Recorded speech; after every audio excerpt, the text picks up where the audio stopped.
मोठी बातमी आहे राज्यातील हवामानासंदर्भातली। गेल्या काही दिवसांपासून मुंबईसह ठाणे आणि उपनगरात सातत्याने पाऊस कोसळत आहे।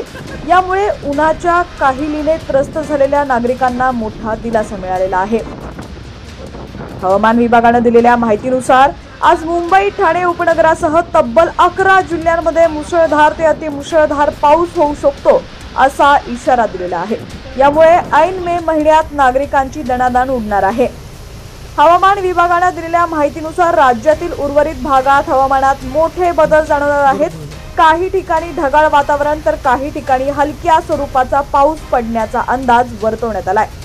मुंबई ठाणे रायगड आणि पालघर वगळता उर्वरित महाराष्ट्रात पुढील 4 दिवस पावसाचं वातावरण कायम राहणार आहे। यामुळे वातावरणात सुखद गारवा निर्माण होईल असं देखील सांगितलं जात आहे।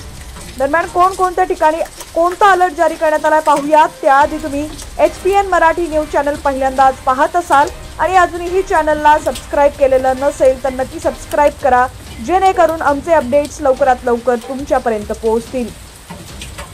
मुंबई आणि ठाणे जिल्ह्यासाठी आज आणि उद्या येलो अलर्ट जारी करण्यात आला। या भागात ताशी 30 ते 40 किलोमीटर वेगाने वारे वाहण्याची शक्यता आहे। मुंबईसह ठाण्यात विजांच्या कडकडाटासह जोरदार पाऊस पडू शकतो असा इशारा हवामान विभागाने वर्तवलाय। त्यामुळे नागरिकांनी सतर्क राहण्याचं आवाहन करण्यात आलेलं आहे। तसंच रायगड, रत्नागिरी आणि सिंधुदुर्ग जिल्ह्यांमध्ये आज येलो अलर्ट देण्यात आलाय। उद्या या भागात मुसळधार पावसाची शक्यता वर्तवण्यात आली आहे। त्यानंतर मात्र पावसाचा जोर हळूहळू कमी होण्याची शक्यता आहे। त्यासोबतच धुळे, जळगाव आणि नंदुरबार या 3 जिल्ह्यांमध्ये आज हलका पाऊस होईल। त्यामुळे पुढील 3 दिवस ढगाळ हवामान असेल। नाशिक आणि घाट परिसरातही याच प्रकारची हवामान स्थिती राहील।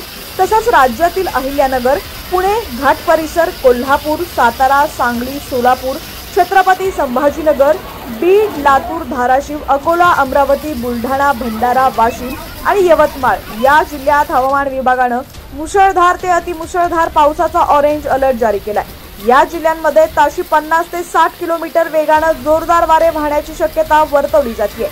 तसंच विजांच्या कडकडाटासह जोरदार पाऊस कोसळू शकतो असा अंदाज हवामान विभागाने दिलाय। त्यामुळे नागरिकांनी सुरक्षिततेची काळजी घेण्याचे आवाहन करण्यात आलेलं आहे।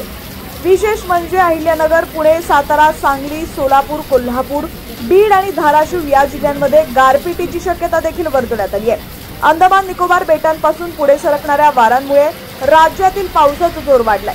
मान्सून आज अंदमान निकोबार बेटांवर धडक मारण्याची शक्यता आहे। त्यामुळे दक्षिण बंगालच्या उपसागरातील नैऋत्य मोसमी वारे हा पहिला पाऊस घेऊन येतील असा अंदाज हवामान खात्याने वर्तवलाय। यंदा मान्सूनचं आगमन आठवडाभर आधीच होणार आहे। मे महिन्यात सर्वत्र अवकाळी पावसानं जोरदार हजेरी लावलेली असून आज अंदमानमध्ये मान्सून देखील दाखल होण्याची शक्यता आहे। त्यानंतर मे महिन्याच्या शेवटच्या आठवड्यात केरळमध्ये मान्सूनचं आगमन होऊ शकतो असा प्राथमिक अंदाज हवामान विभागाने व्यक्त केलाय। त्यामुळे यंदा नागरिकांची उष्णतेच्या तडाख्यापासून लवकर सुटका होऊ शकते असा अंदाज वर्तवला जातोय।